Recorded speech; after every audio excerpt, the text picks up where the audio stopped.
Welcome back, everybody, to Neutrality Studies. My name is Pascal. Bem-vindos de volta, pessoal, ao Neutrality Studies. Meu nome é Pascal Lotats e hoje estou novamente acompanhado pelo professor Dr. Yakov Rapkin, professor emérito de História na Universidade de Montreal, pesquisador do Centro de Estudos Internacionais de Montreal e membro fundador da organização Independent Jewish Voices do Canadá. Ele é autor, mais recentemente, de Israel in Palestine e Zionism Decoded in 101 Quotes. Yakov, bem-vindo de volta. Yakov, welcome back. Obrigado. Yakov, you recently wrote this article here that we actually published. Yakov, você escreveu recentemente este artigo que publicamos no meu Substack. Ele se chama Israel, um perigo para judeus e não-judeus alike. Nele, você escreveu sobre a sinagoga que foi destruída durante a Páscoa por Israel em Teherã. Você poderia primeiro explicar um pouco o que exatamente aconteceu e depois nos contar o que acha que isso significa para Israel e para os judeus em todo o mundo?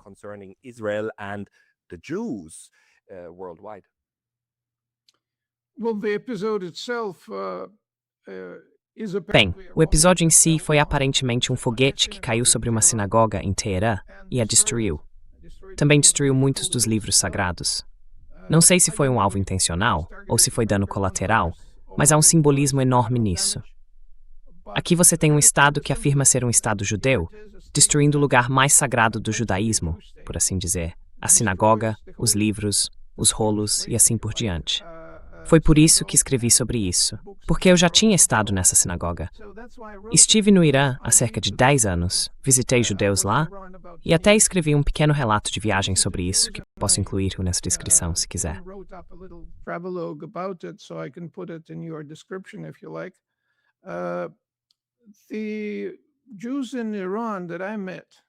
Os judeus no Irã que conheci levavam vidas judaicas realmente plenas, ao mesmo tempo em que eram cidadãos iranianos plenos. Acho muito importante entender que a visão dos judeus como estrangeiros, algo comum na Europa, e que talvez ainda seja comum em partes da Europa hoje, não é algo que os judeus tenham experimentado em outros lugares. Tendemos a projetar essa imagem europeia dos judeus sobre os judeus de outras regiões. E acredito que nos países islâmicos, sem idealizá-los, a vida era muito mais harmoniosa e pacífica. No caso dos judeus no Irã, eles estão lá há 25 séculos. Viram a chegada do Islã, presenciaram todo tipo de acontecimentos e se sentem e são vistos como iranianos, não como um grupo estrangeiro. E é aí que está a diferença.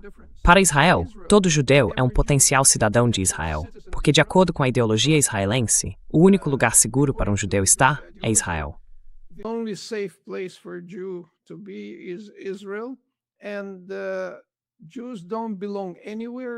E os judeus não pertencem a lugar nenhum, porque mais cedo ou mais tarde serão perseguidos, assassinados ou discriminados. O antissemitismo é eterno, e portanto a única solução para a questão judaica, a Judenfrage de Theodor Herzl, seria concentrar os judeus em um único Estado-nação étnico, e então os judeus viveriam felizes para sempre.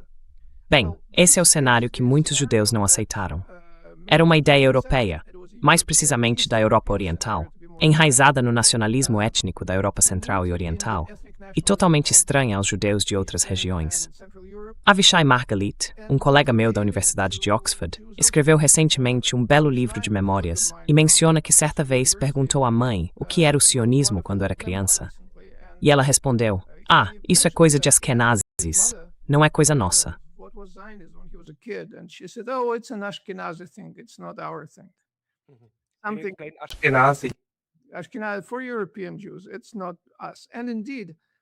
Para os judeus europeus, era não somos nós.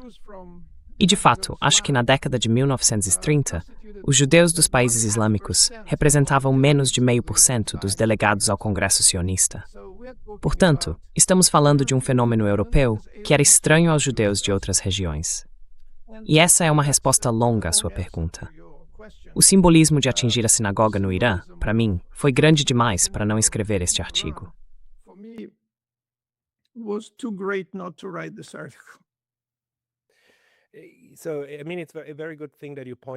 Então quero dizer, é um ponto muito bom que você levantou. Pode ter sido de propósito ou pode ter sido um acidente. A única coisa que provavelmente não é, eu vi alguns tweets online dizendo: foram os iranianos que explodiram isso como uma bandeira falsa. Mas isso não faz absolutamente nenhum sentido. Como você disse, eles estão totalmente integrados e, na verdade, os judeus do Irã condenaram os ataques de Israel contra seu país. Então, acho muito importante entender como o judaísmo funciona no Irã. Quando você esteve lá, teve mais alguma observação sobre como essa fé existe, entre outras, dentro do Estado iraniano?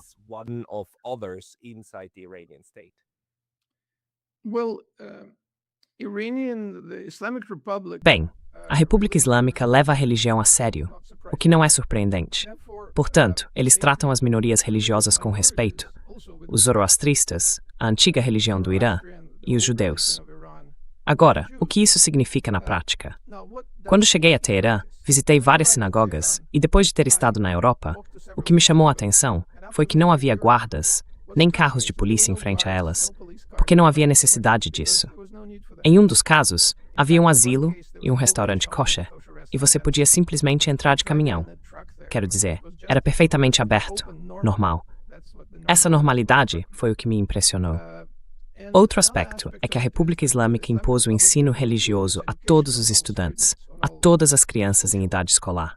Como resultado, jovens judeus, crianças judias, foram enviados a rabinos para estudar por 10 anos. O nível de alfabetização judaica e de observância dos mandamentos é certamente muito mais alto hoje do que era antes da República Islâmica. Uau!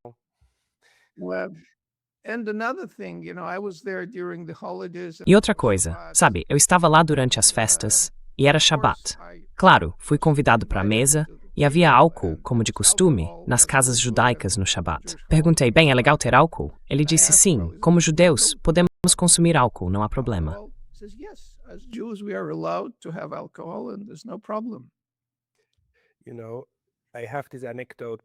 Sabe, eu tenho uma anedota sobre isso, porque tenho um amigo iraniano muito próximo aqui, e ele me trouxe um vinho, na verdade do Azerbaijão, mas ele é da parte azeri, no norte de Tabriz. Ele me trouxe o vinho e disse, nós fazemos o mesmo vinho perto da nossa cidade. E eu disse, é mesmo?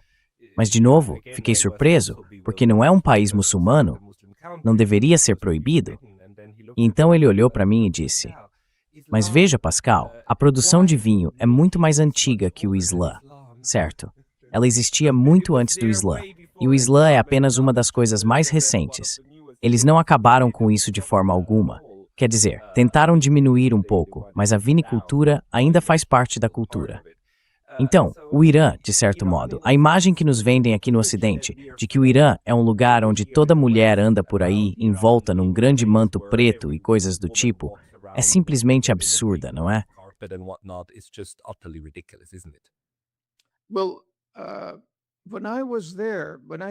Bem, quando estive lá, vi que de fato a maioria das mulheres, praticamente todas, cobriam a cabeça.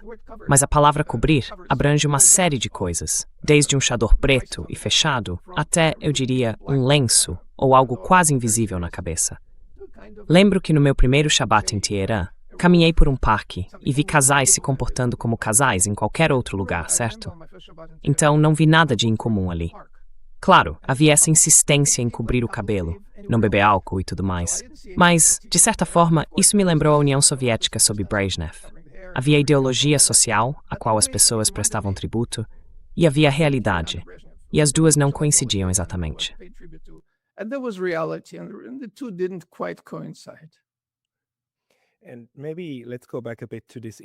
E talvez voltemos um pouco a essa questão de como Israel tenta se apresentar como o único lugar seguro para os judeus, e na verdade, como o país dos judeus. Nosso colega Jeffrey Sachs repetiu várias vezes que isso o deixa irritado. Ele diz, não, Netanyahu não é meu presidente. Só porque sou judeu não significa que ele me represente de forma alguma. Quando se trata dos judeus na Ásia Ocidental, na Pérsia, no Irã, você pode nos falar um pouco sobre o impacto do sionismo e de Israel na vida dos judeus nessas diferentes comunidades, em Teherã, em Bagdá e assim por diante?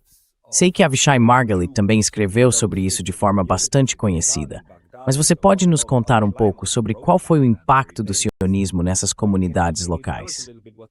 impact was of Zionism on these local communities there? Well, as I said, Arab Jews didn't. Bem, como eu disse, os judeus oriundos de terras árabes, ou judeus árabes de terras do Islã, não haviam desempenhado nenhum papel importante no surgimento ou no desenvolvimento do sionismo ou do assentamento sionista na Palestina. No entanto, quando o Estado foi declarado unilateralmente em maio de 1948, alguns líderes passaram a associar os judeus a Israel, especialmente porque o próprio Israel afirmava ser o Estado de todos os judeus do mundo. Então houve certa tensão. No caso do Iraque, também havia ocorrido violência contra judeus em 1941, portanto existia um certo antecedente, embora até onde sei, sem relação com o sionismo. Mas o que aconteceu depois de 1948, por exemplo, no Iraque, foi que o governo israelense negociou um acordo com o governo iraquiano que permitiria a saída dos judeus.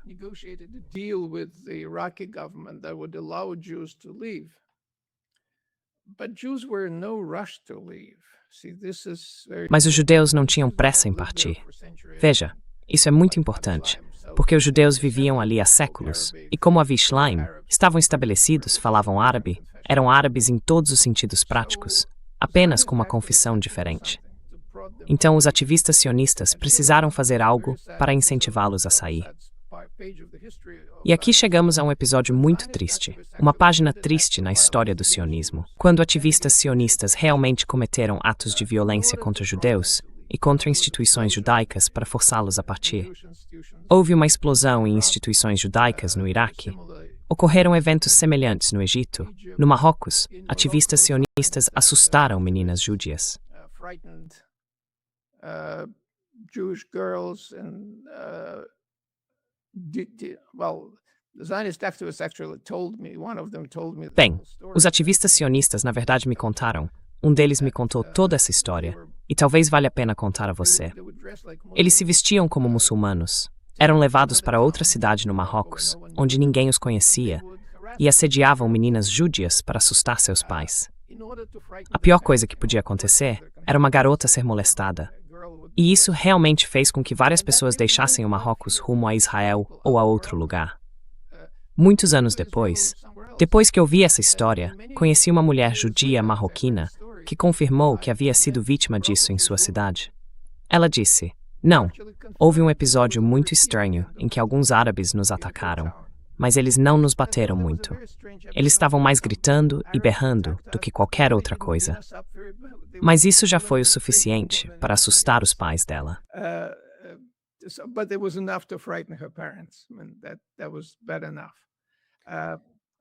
Quer dizer, isso já era ruim o bastante. E isso é muito, novamente, é compreensível. Mas para o movimento sionista, para Ben-Gurion, para aqueles que criaram o Estado, o mais importante era a razão de Estado. A Staatsräson. Foi assim que eles agiram durante o genocídio nazista. E famosa, ou infamemente, Ben-Gurion disse que preferia salvar metade das crianças judias se elas pudessem ser enviadas para a Palestina, em vez de todas, se fossem enviadas para outro lugar. Então, para eles, os judeus eram material humano. O material humano europeu estava esgotado por causa do genocídio. E foi por isso que tiveram de recorrer a material humano de países árabes, do Irã e assim por diante. Para eles, os judeus eram um meio de criar e fortalecer o Estado.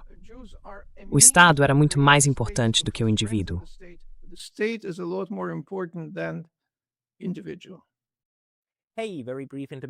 Ei, uma breve pausa, porque fui recentemente banido do YouTube, e embora eu tenha voltado, isso pode acontecer novamente a qualquer momento. Então, por favor, considere se inscrever não apenas aqui, mas também na minha lista de e-mails no Substack. É pascalotas.substack.com. O link estará na descrição abaixo. E agora de volta ao vídeo. Isso é algo que eu acho é muito fundamental sobre todo o movimento político, e precisamos destacar isso. Quando falamos sobre sionismo, aprendi isso com você. Estamos falando de um movimento político, um movimento que quer criar Israel como o lar dos judeus, pelos judeus, um Estado judeu.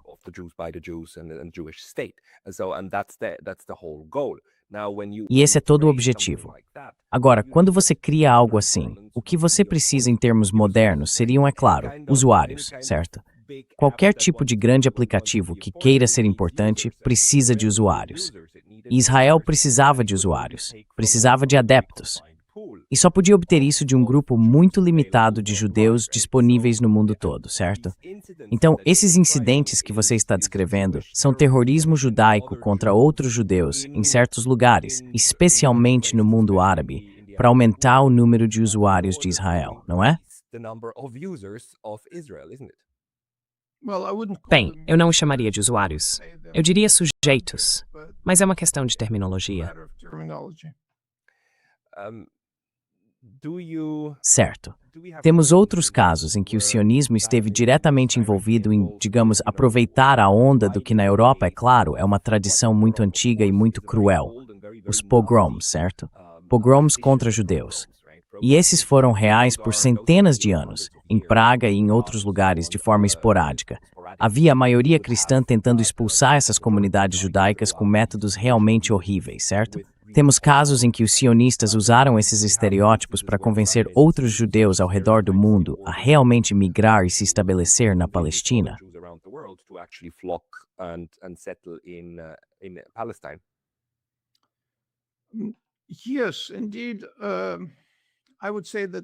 Sim, de fato. Eu diria que a palavra pogrom é uma palavra russa que realmente se aplica às regiões que hoje chamamos de Ucrânia, Moldávia e Repúblicas Bálticas. Foi lá que ocorreram os verdadeiros pogroms contra os judeus. Na Europa Central e Ocidental, houve expulsões, assassinatos em massa, calúnias de sangue, todo tipo de coisa. Mas não foi inteiramente uma história sombria. Houve episódios de violência, sim, mas é totalmente errado apresentar a história dos judeus, mesmo na Europa, como uma história lacrimosa, como alguém certa vez descreveu. Então sim, houve violência, e os pogroms se tornaram mais conhecidos porque estavam acontecendo na virada do século XX, quando muitos europeus acreditavam ter se tornado iluminados. E então, de repente, viram que essas coisas ainda aconteciam.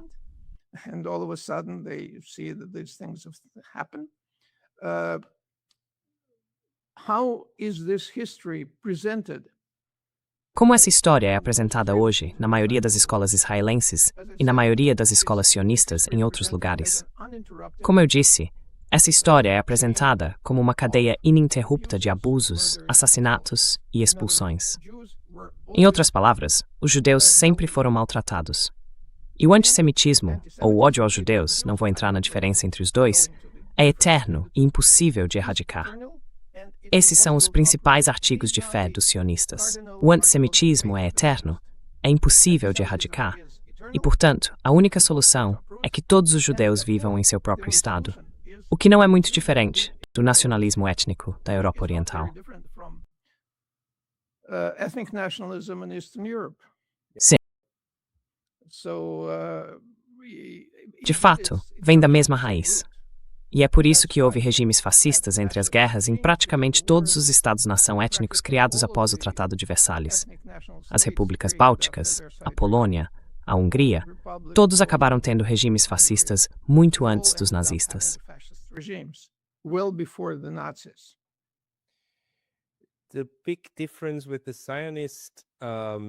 A grande diferença com o projeto sionista, porém, é que o sionismo também é inerentemente colonial de povoamento, certo? Ele quer se implantar em um lugar e dominar esse lugar, que já tem ou tinha outra população ali. Até que ponto esse aspecto de, sabe, isso ser... Talvez eu deva esclarecer que sempre houve judeus na Palestina. Nós sabemos disso. E alguns deles ainda estão lá e são antisionistas. Mas por não se identificarem com os Ashkenazes, eles têm mal malafonto.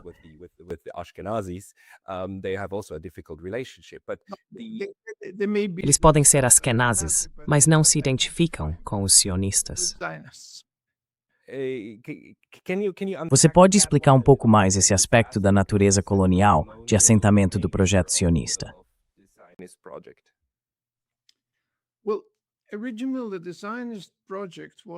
Bem, originalmente o projeto sionista tratava de criar um Estado para os judeus, não um Estado judeu.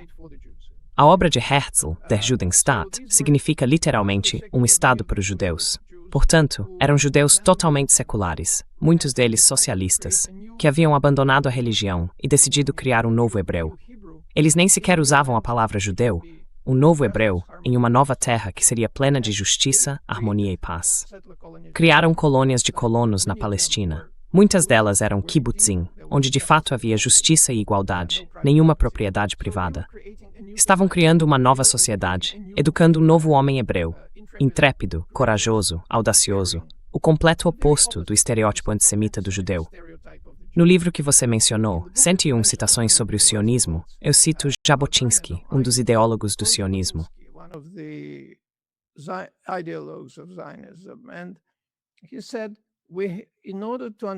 E ele disse que para entender que tipo de novo hebraico queremos, precisamos olhar para o id, ele usa a palavra russa, shid, e criar alguém diametralmente oposto.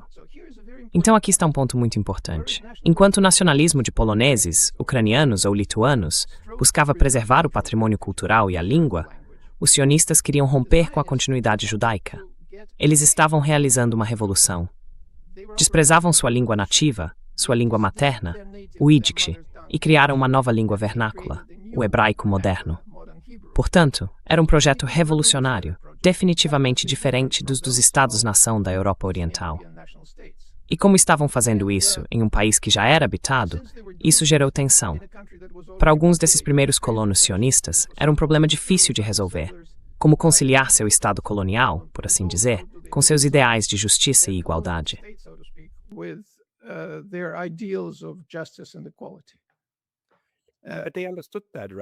Mas eles entenderam isso, certo? Quer dizer, no seu livro, você também cita, não lembro quem foi, não Herzl, alguém depois dele, que disse, bem, precisamos entender por que os árabes na Palestina não nos recebem de braços abertos.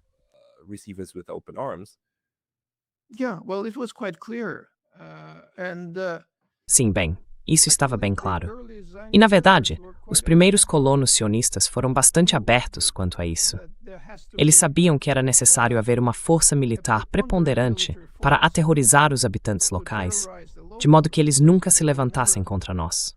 E essa é a política que Israel segue até hoje: aterrorizar a população local e os estados vizinhos para que não se levantem contra nós.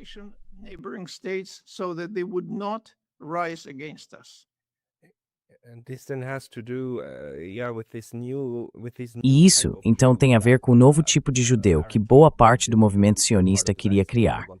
Você também usou uma palavra alemã, Muskeljude, ou judeu musculoso, certo? Para explicar que tipo de identidade judaica, muito machista e militarizada essas pessoas buscavam, o que, na minha visão, se conecta diretamente às forças de defesa de Israel. Mas o que os primeiros sionistas pensavam? Por que a violência era uma parte tão necessária do projeto?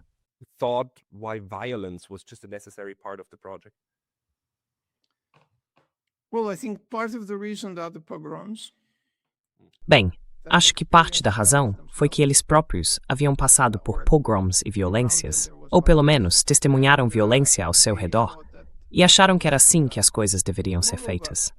Além disso, viam-se como parte do movimento colonial, que no início do século XX era perfeitamente aceitável na Europa. Portanto, para eles, a opinião da população local não importava tanto assim.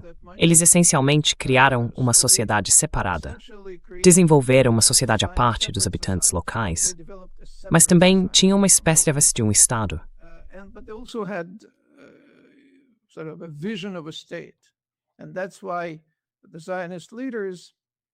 E é por isso que os líderes sionistas rejeitaram a ideia britânica de convocar uma assembleia representativa na década de 1930, como forma de preparar a Palestina para a independência. Porque o cenário normal seria criar esse tipo de pseudo-parlamento, e então esse parlamento assumiria o controle dos britânicos. Bem, isso não aconteceu. Então, eu acho que viver pela espada é algo que faz parte da ideologia sionista e da experiência colonial em qualquer lugar. Veja, não conhecemos nenhuma colônia de colonos que tenha se desenvolvido em paz, seja na Argentina, nos Estados Unidos, na Austrália, não importa. Sempre resultou em violência. E os historiadores israelenses são muito francos sobre isso.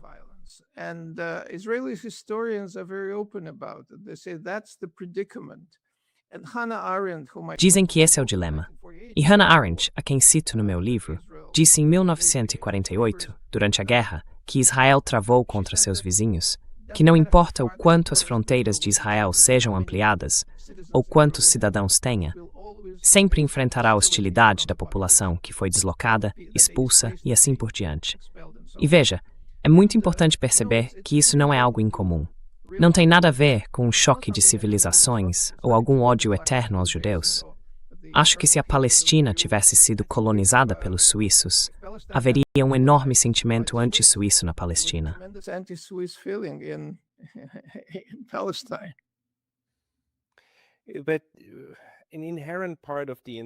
Mas uma parte inerente de todo o projeto é, claro, a afirmação de que não se trata de uma colônia de colonos, de que os judeus são os herdeiros originais da terra. São os árabes, que seriam os intrusos indesejados, que tomaram o território muito tempo depois de os judeus terem recebido a terra, certo? Então, isso, provavelmente, me corrija se eu estiver errado, mas um sionista convicto ficaria irritado comigo se eu dissesse que eles são um Estado colonizador, não é? Eles diriam, não, não, não, nós somos os locais, eles é que são os intrusos, certo?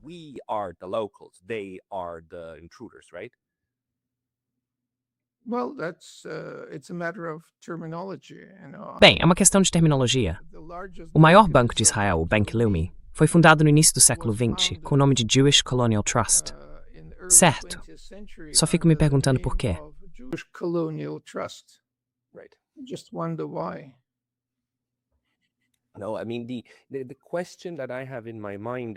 Não, quero dizer, a questão que tenho em mente é como o sionismo é um problema tão grande e como ele traz consigo muita violência. A origem dessa violência, para mim, está bastante clara neste ponto. Mas como podemos induzir uma mudança de pensamento entre os sionistas para chegar a um ponto em que a violência desapareça e o sionismo se abra para algo que possa se reconciliar com a sociedade regional mais ampla?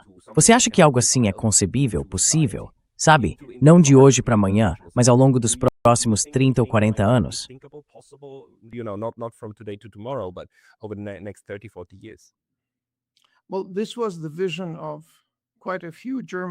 Bem, essa era a visão de vários sionistas alemães na Palestina, incluindo Martin Buber e também Einstein, que não estava na Palestina, mas era simpático a essa ideia.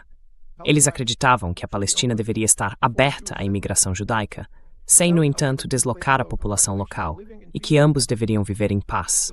Havia muitas organizações desse tipo criadas antes de 1948. Claro que elas desapareceram depois, mas eu acho, e escrevi sobre isso em 2002, então tenho que admitir, que a única maneira de alcançar a paz e o fim da violência é fazer o que os judeus fazem em todos os outros lugares: viver como uma minoria em diferentes países.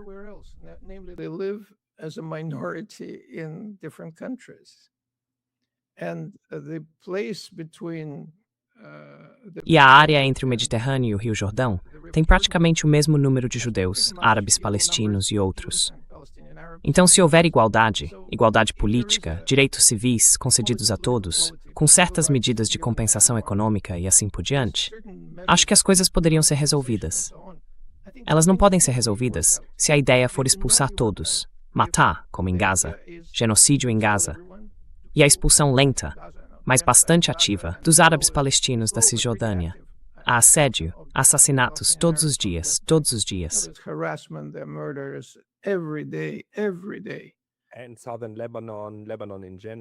E o sul do Líbano, o Líbano em geral, quero dizer, tudo ao redor de Israel está basicamente sob uma ameaça constante de ser bombardeado por Israel, com novos parâmetros de segurança sendo ampliados, certo? O que vimos na Síria, nas colinas de Golã, isso é constante, esse impulso constante de ter mais e depois proteger mais, de criar mais e depois proteger o que já se tem. Esse impulso expansionista é quase magnetic foreign destinado for o sofrimento temporário de 100 anos.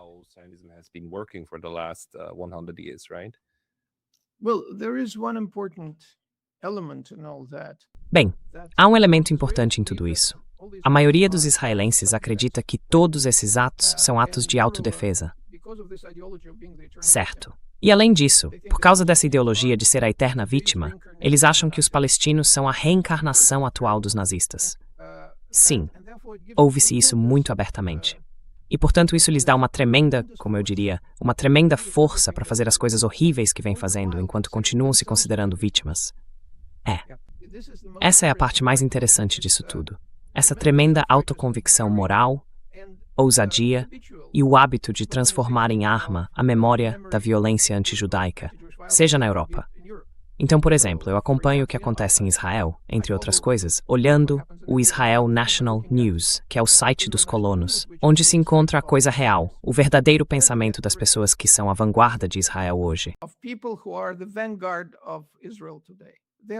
Eles falam em inglês ou em hebraico?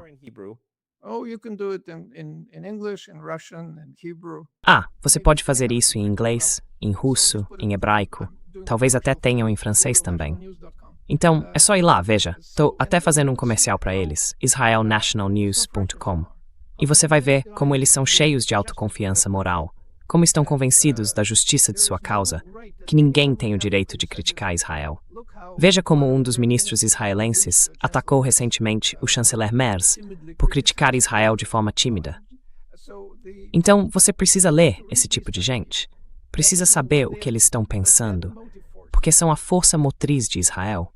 A época em que o eloquente e elegante Abba Eban, o ministro das Relações Exteriores de Israel, fazia discursos maravilhosos nas Nações Unidas, acabou. Agora eles falam uma linguagem muito dura, a linguagem da força, a linguagem da dominação. Então você não precisa descobrir nada. Tá bem na sua cara. É isso.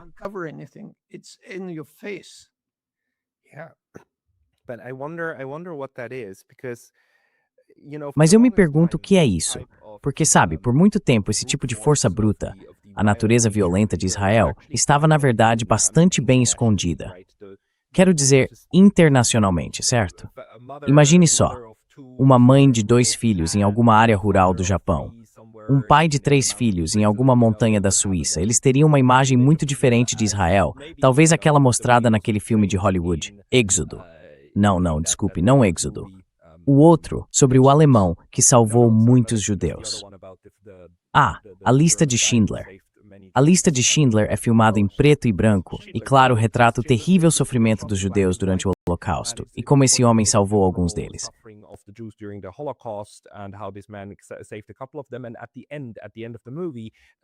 E no final do filme ele se torna colorido e se passa em Israel, certo? Onde eles lembram os mortos. E Israel é mostrado como a terra que agora vai salvar os judeus de uma vez por todas. Muita gente tem essa imagem. Mas a violência subjacente que foi necessária para que isso acontecesse está completamente escondida. E tem sido escondida há muito tempo. Agora está vindo à tona. E é aí que isso se conecta com Israel explodindo uma sinagoga em Teherã. Está ficando claro, evidente, que essa violência é parte integrante do projeto sionista. E também é uma violência contra judeus, contra qualquer pessoa que não esteja alinhada com o projeto político. E isso é meio que algo novo, não é? Que agora está tão evidente.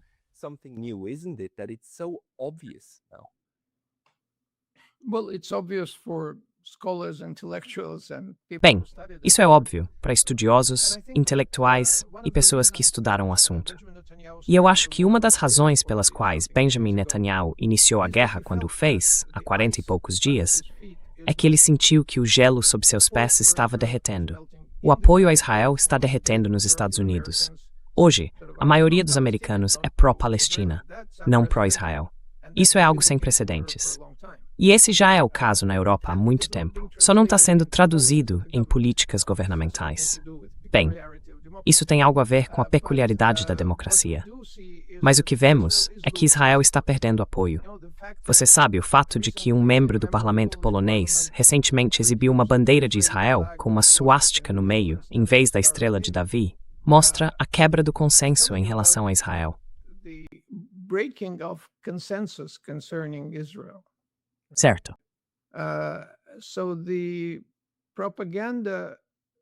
Então a propaganda só funciona até certo ponto.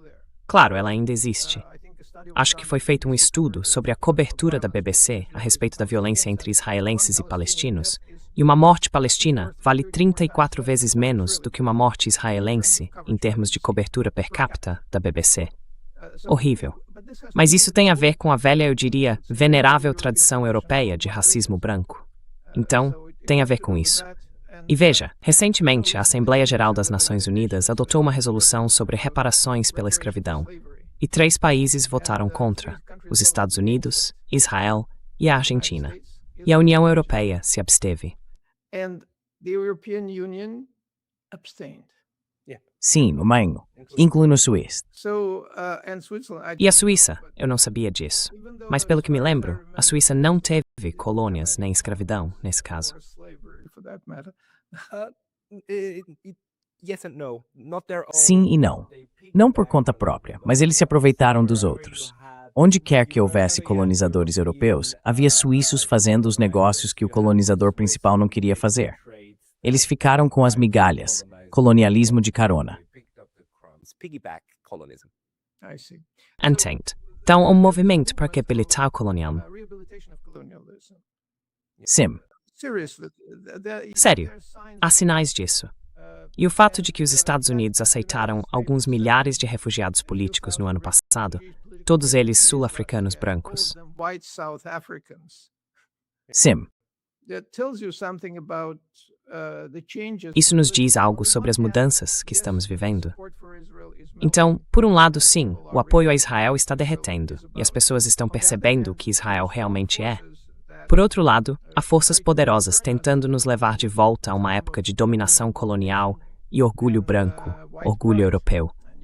E não devemos esquecer que o passado colonial é muito, muito recente. forget that colonial past is very, very recent. I keep Sim, saying that e eu the continuo dizendo que os europeus, ou a população em geral na Europa, pensam no colonialismo da mesma forma que pensam no feudalismo. Eles sabem que faz parte da história deles, sabem que foi algo ruim, mas acham que tipo, isso acabou há muito tempo, nós paramos que entendemos. Mas não, não acabou. Ele continuou diretamente até hoje. E agora o interessante é que, como você disse, há forças, especialmente nos Estados Unidos, com os discursos de Pete Hegseth, mas também de outros, Donald Trump e, claro, Marco Rubio, que dizem algo como não, devemos nos orgulhar do nosso passado colonial. No, we should be proud of our colonial past, and it is actually a shame that the beautiful colonial empire. E é realmente uma pena que os belos impérios coloniais tenham dado lugar a essa selva indomável, como Giuseppe Borrella chamaria. Portanto, há um perigo real de que partes da América do Norte e da Europa voltem a uma mentalidade do tipo, na verdade, precisamos controlá-la para torná-la bela. E agora estamos sob a ameaça dessa selva externa, o que é muito semelhante à ideologia sionista de estar sob a ameaça de seu ambiente imediato. Então, ainda há muita compatibilidade. No matter ifon, let us denismar that dumisankul house erode fear. European colonial dominance. Well, it's quite obvious because Bem, Israel novamente é bastante óbvio, porque Israel cedia conferências de movimentos de direita na Europa. is the Certo. E Israel é o exemplo a ser seguido por partidos de direita na Holanda, na Alemanha, na Hungria, porque é assim que se lida com essas pessoas que não são exatamente brancas. Essa é a questão real. Israel is admired. Israel é admirado. E você pode ter notado que até mesmo aqueles que tentaram atacar o Capitólio em 6 de janeiro, após a eleição de Joe Biden, estavam insatisfeitos com a derrota de Trump. Alguns deles foram até lá com bandeiras de Israel. Sabe, Israel é a personificação da ideologia mais direitista e racista de hoje. E quando você observa os amigos que Israel tem, isso diz algo sobre Israel. That Israel has, and it tells you something about Israel. Again, it's important not to demonize the people, not to. Mais uma vez, é importante não demonizar as pessoas, porque acredito que muitos israelenses são, antes de tudo, vítimas do próprio Estado. É por isso que há uma grande saída de pessoas de Israel, não apenas por causa da guerra e das dificuldades de viver sob ameaça constante, mas porque muitos não querem fazer parte disso. Eles preferem viver em países normais, onde não precisam correr para abrigos 3 vezes por dia. Então, acho que essa mensagem está sendo recebida em Israel, de que todas as guerras anteriores foram travadas em outro lugar. That all the previous wars were waged somewhere else. Of course, there were Israeli soldiers killed and Claro, families houve mourned. soldados israelenses mortos, famílias de luto e tudo mais. Mas os israelenses não correram para os abrigos. Não havia mísseis caindo sobre Israel, nenhum míssil sério. Serious missile. Eram meio que mísseis caseiros do Hamas. Mas agora, há mísseis iranianos sofisticados que caíram em Israel. Ainda não sabemos, por causa da censura, o que exatamente eles fizeram em Israel. Mas se as pessoas estavam correndo para os abrigos 3 vezes por dia, bem, eles devem estar fazendo alguma coisa. Então acho que pode haver um despertar dentro de Israel, entre parte da população, de que talvez estivessem melhor no Brooklyn. They may be better off in Brooklyn. Right? Which would, of course, be a quite large threat Certo. to O que, é claro, Zionism. representaria uma grande ameaça ao sionismo. Talvez apenas. O que podemos fazer? Porque existe esse perigo, claro, e você escreve sobre isso em seu ensaio. Deixe-me mostrar novamente. Quero dizer, você realmente criou um título chamado Israel, um perigo para judeus e não judeus igualmente? E acho que essa pergunta é muito importante, que a forma como Israel e o sionismo funcionam representa uma ameaça não apenas para as comunidades judaicas atuais no mundo árabe e no exterior, mas que talvez isso volte a provocar violência contra judeus, porque as pessoas fazem essa conexão de maneira equivocada. Você destaca esse ponto. Muitos dos judeus em Israel são, na verdade, vítimas de seu próprio Estado. O que podemos fazer para evitar, caso o pêndulo volte a oscilar, essa falsa associação de todos os judeus com o projeto sionista?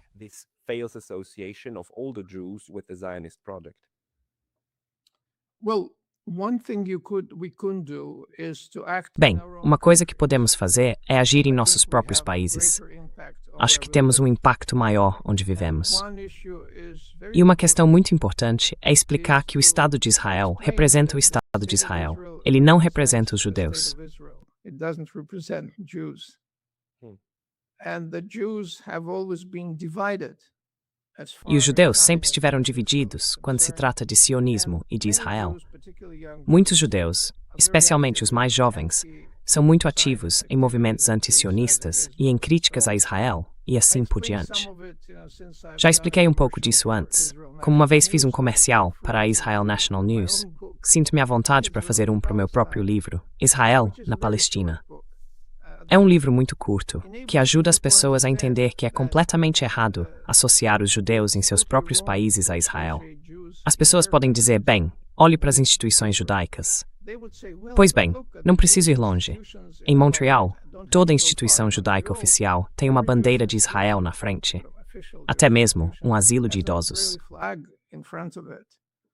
Even an old age home. And they're consistent.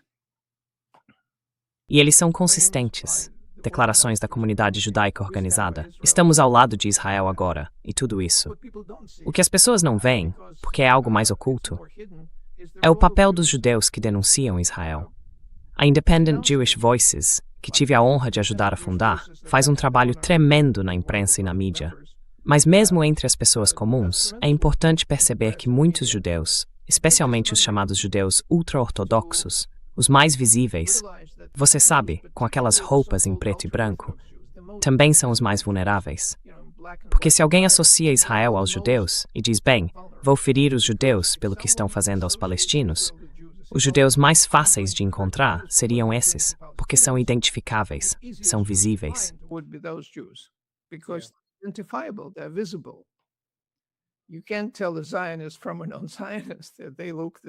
Você não consegue distinguir um sionista de um não sionista. Eles parecem iguais. Mas é fácil reconhecer um ultra-ortodoxo, um judeu haredi. Portanto, é muito importante, em nossos próprios países, desmascarar o mito do judeu como vítima eterna e combater o antissemitismo, porque um dos principais disseminadores do antissemitismo é o Estado de Israel. E isso não é algo acidental, ou como se diz em francês, um concours de circonstances, ou seja, algo circunstancial. Theodor Herzl, o fundador do sionismo político, escreveu muito claramente em seu diário: os antissemitas serão nossos amigos mais confiáveis e os países antissemitas nossos aliados mais confiáveis. Anti-Semitic countries, most reliable allies.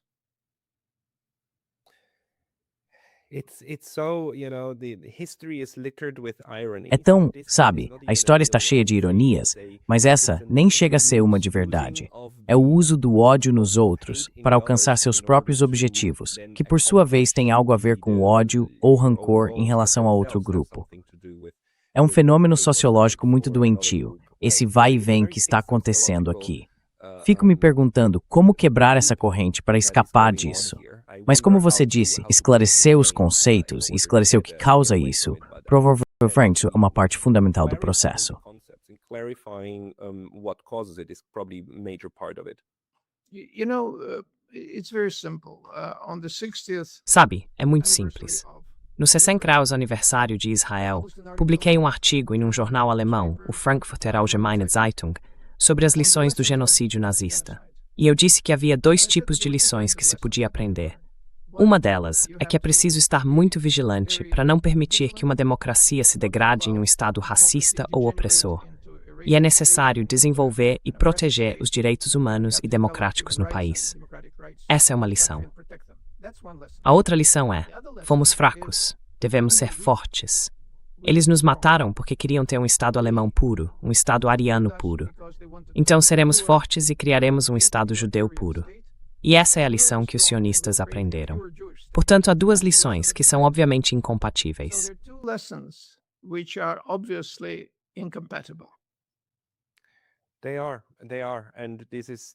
Eles são. Eles são. E aprender a lição certa é sempre a coisa mais difícil na história.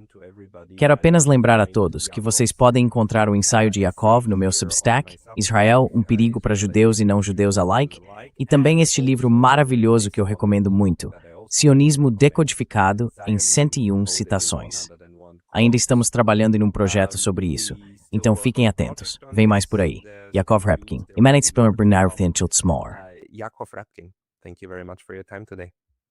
Obrigado por me chamar.